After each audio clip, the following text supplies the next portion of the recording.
Hey there, amazing friends. I warmly invite you to join me on this exciting journey by subscribing to my channel, liking, commenting, and sharing my videos.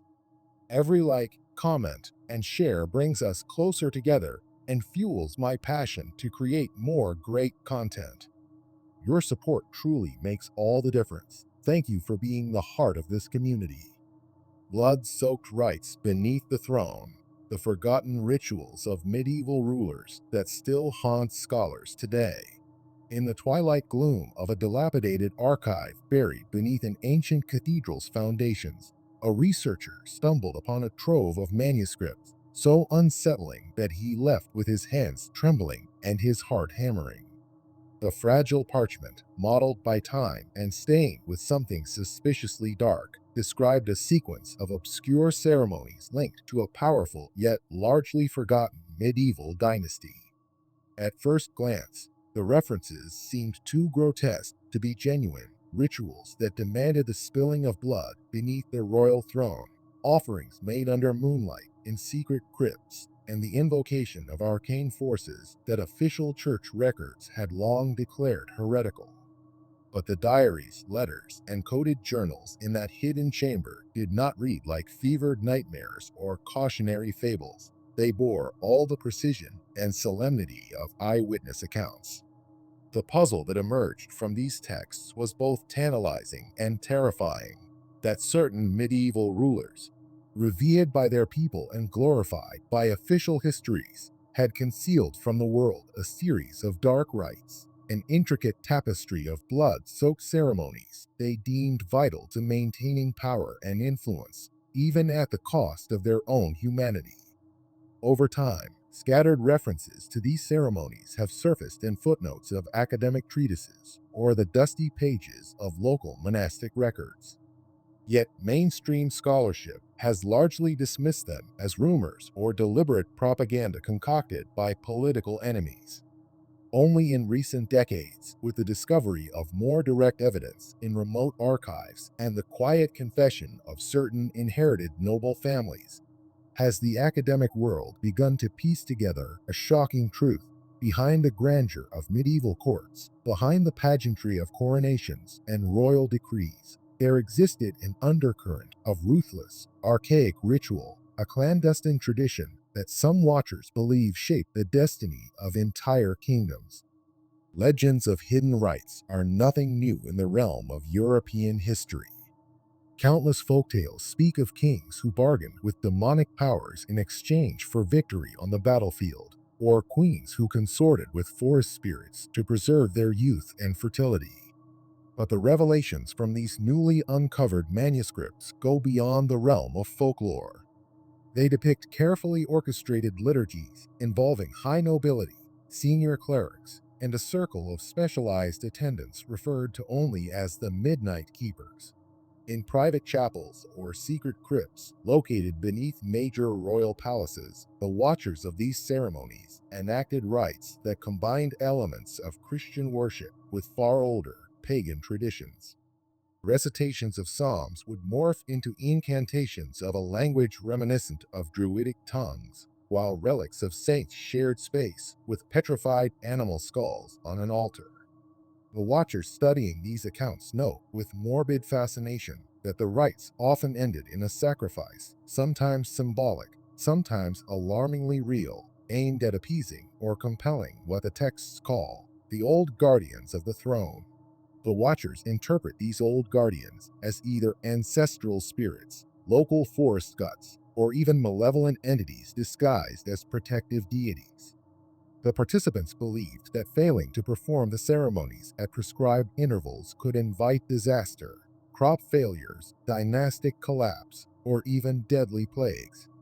In the diaries of a high-born noblewoman from the early 13th century, one finds explicit mention of a group of robed figures huddling around the unconscious form of a young captive, chanting under flickering torches as the monarch recited archaic verses in a trembling voice. This vivid testimony was penned in secret, hidden in a double-bottomed chest. Its detail is so precise that modern historians cannot easily dismiss it as pure invention.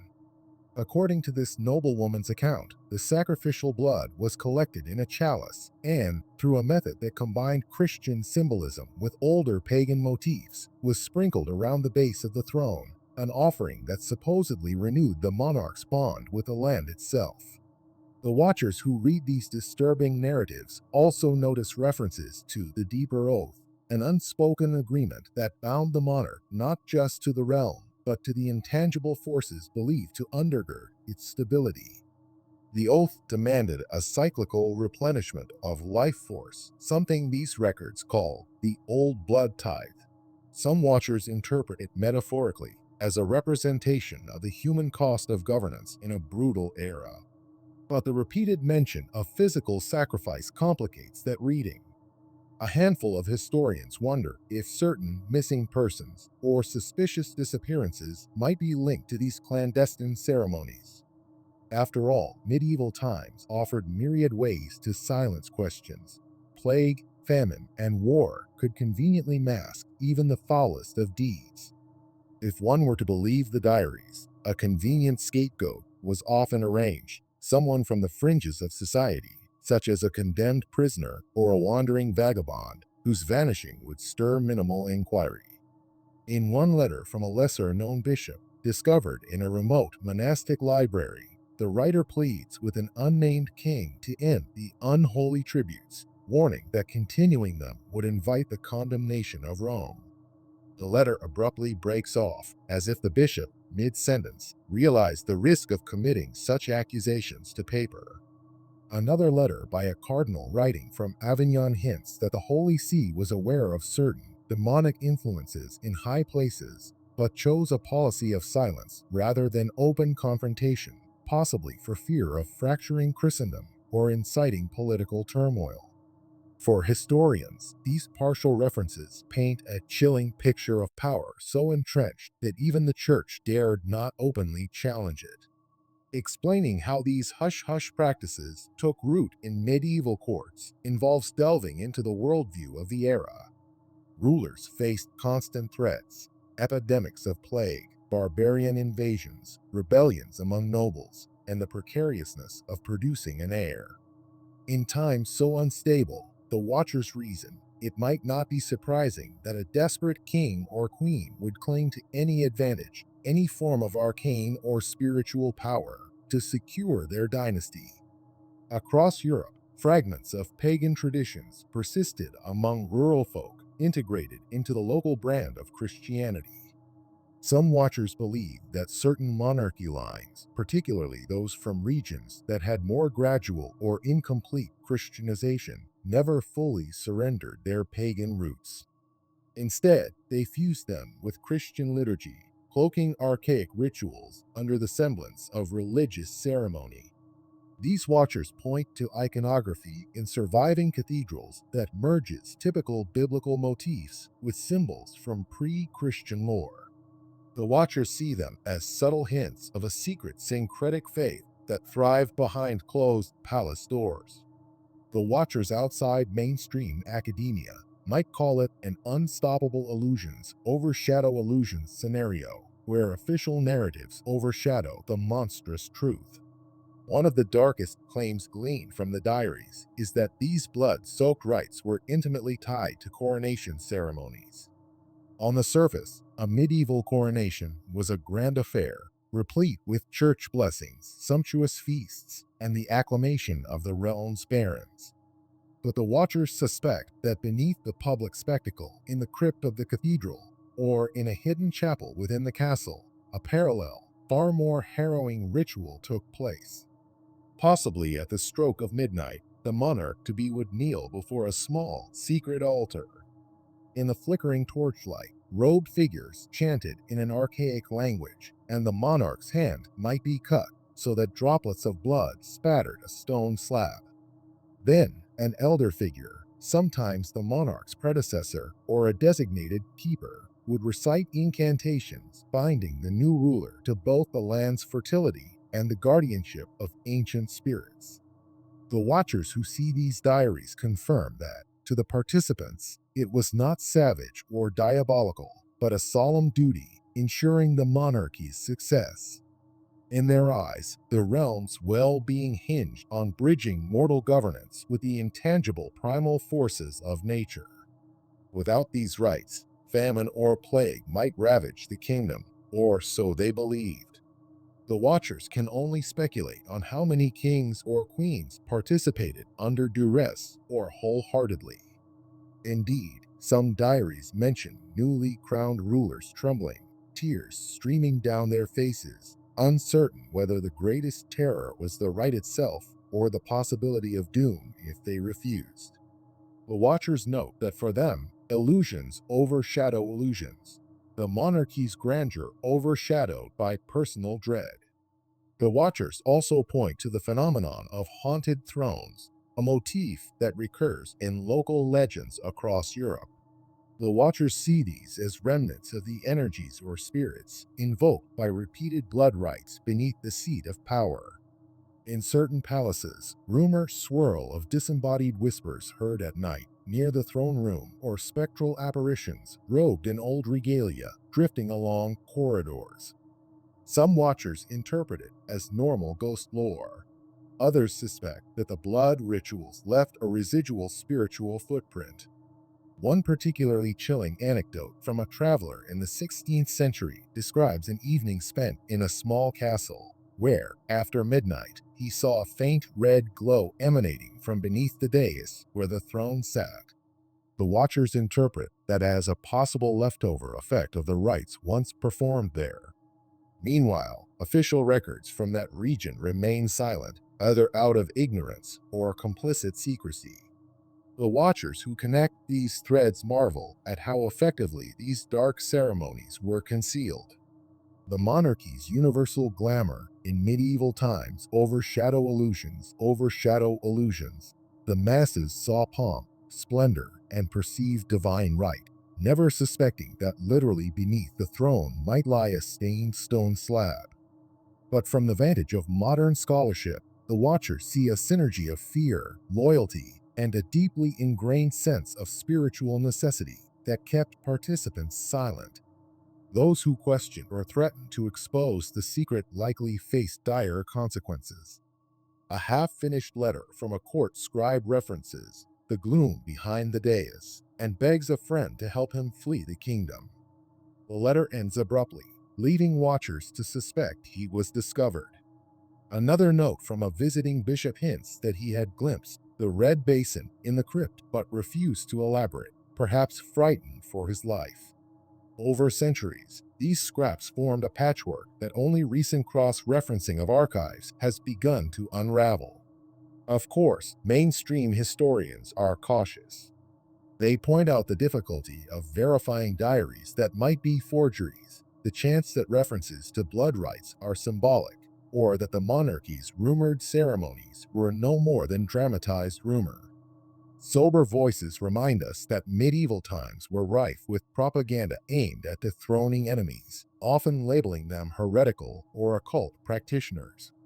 But the Watchers retort that too many consistent details from multiple, widely separated kingdoms can't be dismissed as a mere smear campaign.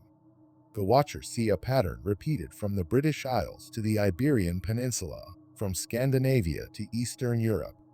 The Watchers suspect that just as certain universal Catholic rituals shaped Europe's spiritual identity, an older, shadowy layer of pagan-based monarchy rites might have quietly survived behind locked doors. Overshadow illusions indeed.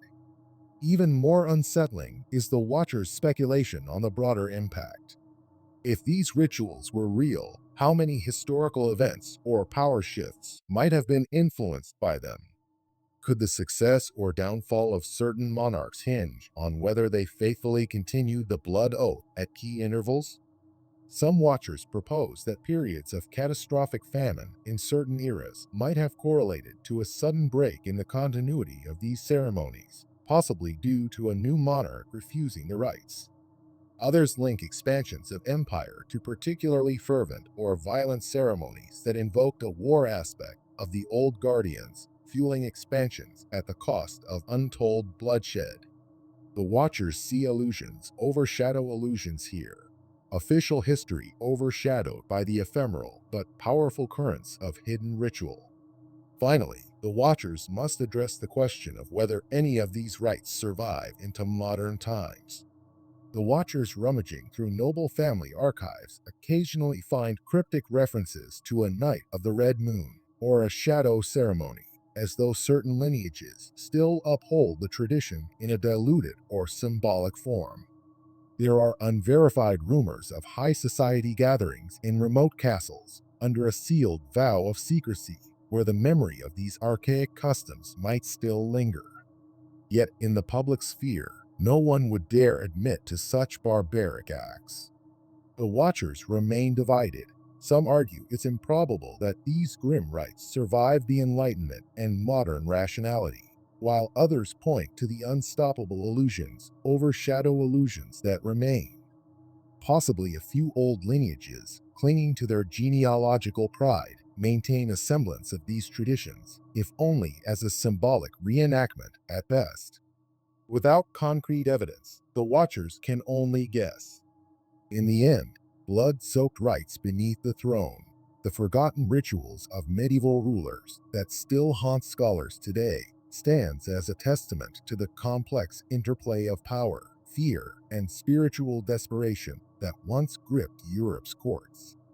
If the Watchers' reconstructed narratives hold truth, then these shadowy ceremonies represent a chilling example of how far humans will go to secure authority and subdue the uncertain elements of life. The Watchers see illusions overshadow illusions, the official ceremony overshadowing the hidden, the monarchy overshadowing the demon's hush below. For the modern mind, it is nearly unthinkable that revered medieval figures might have stooped to such horrors. But in an era when plagues decimated populations overnight and kingdoms crumbled under a single misfortune, the Watchers argue that these acts were seen as necessary, however vile. And so, the Watchers reading these rediscovered diaries find themselves grappling with the knowledge that the humanity we see in the stained glass and elaborate tomb effigies of monarchs might have concealed a brutal, bloody underbelly. The Watchers, once they absorb these stories, can't help but sense a hush in the grand cathedrals and palaces that survive, a hush that might well be the echo of lost screams beneath the throne, a testament to illusions overshadow illusions, unstoppable in their consequences. Each new piece of evidence only intensifies the sense that medieval Europe's official histories remain incomplete, missing the dark chapter that fear and secrecy conspired to keep hidden, a chapter that continues to haunt inquisitive scholars today.